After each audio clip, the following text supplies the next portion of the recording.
Bon, nous, les porte-nouvelles, il faut qu'ils développent notre capital pour nous. Le nouveau président nous amène des investisseurs dans notre pays et pour que le pays soit avancé.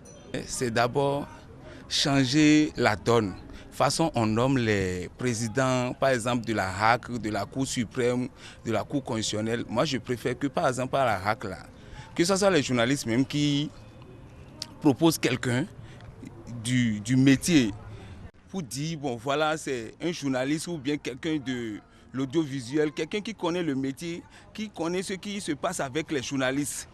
Un monsieur comme ça qui peut diriger la HAC. C'est plus un truc où le président va dire, c'est moi, je vais nommer. Parce que quand le président nomme là, c'est lui seul qui dit, quand il dit, on le suit. On a dépensé sur les enfants. Il faut qu'après avoir obtenu leur diplôme, on les mette à leur place. Il ne faut pas mettre des gens qui n'ont pas le niveau à cause du régionalisme. Et dire c'est pour moi qui passe et pour l'autre ne passe pas. Sur le plan social, tout doit être revu. Parce qu'on dit souvent que tant qu'il y a à faire, rien n'est encore fait. Sur le plan économique, vous-même vous connaissez la morosité économique que nous vivons depuis quelques temps.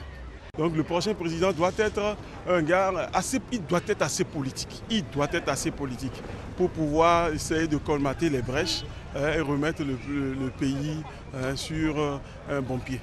On n'a jamais vu un président qui a pris la société des Diamant en compte. Nos politiciens là, ils pensent à eux seuls, à leur famille, non à la population béninoise. Du secteur de l'éducation, on dirait que vraiment l'État béninois, ce qu'il est en train de faire, ce n'est pas bon. Quand on commence la rentrée, 2 semaines après, on dit qu'il y a grève, les enfants sont restés à la maison, alors que c'est pour ces enfants-là que nous nous peinons.